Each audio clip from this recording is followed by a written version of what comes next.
Page 320, this is the one at the top of the page, the Eine Kleine Nachtmusik, very famous melody by Mozart.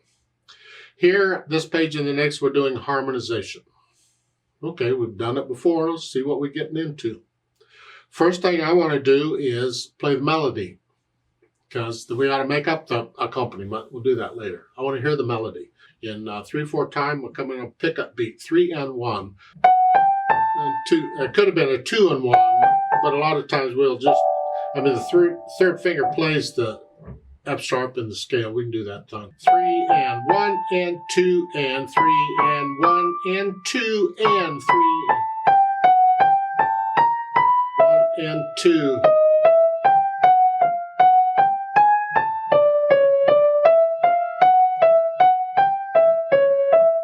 That's the melody. I don't like their fingering they use, like in the measure 6 is okay.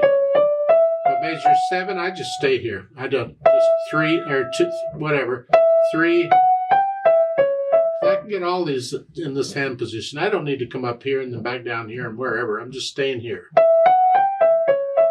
And I use 4th because that's the fingering for that chord. You can use 3, but I don't. I use 4. Whatever, fingering. The idea is you need to have this melody down pretty well so you're not really thinking about it too much, because you need to focus on the accompaniment. Next then is the chords. Let's make sure we got the chords down. First is a D chord, and it's root position. The next chord given is an A7 slice C sharp, so it's an A7 chord, but it's not going to be in root position. We're going to put the C sharp on the bottom. A7. But they want the C sharp on the bottom, so it's here. We don't need all the notes, you can do that. You have to be careful when they give you a chord, slice, and a note. Chord, slice, note, whatever. The note is what they want on the bottom, and the note is not always part of the chord. The note could be something else, so be careful. Right now, it's probably going to be in the chord, and there is a C sharp in this chord, so it works out. So we're going to go from here to here. So 1, 5, 7, 1. Measure 5, again, we're here, and now they want a B minor, just down here. Just come down a little bit. I don't want to move the hand if I can help it. I just here. And then they want an E minor with a G on the bottom. Well, that's an E minor with G on the bottom. Here, I got to come down here. So it's this. So I'm going to go from here to here. And then back to the A7, and this is just a regular A7. It's not slice C sharp. It's just here. Root position in here. So those are the chords, sort of. Now I want to hear the harmony with the melody.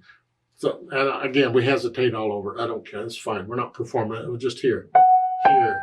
And 2 and 2. C7.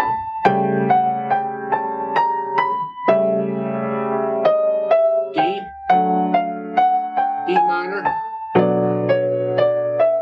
And E minor with a G on the bottom. 7, D. Now that's sort of what it looks like, sounds like. Then once I have an idea of that, then I can play around with the chord. I don't have to play block chords. That's what they're suggesting, block chords. That's what I just did. Maybe it's 3/4 time. Do that. Chuck, chuck, ha ha.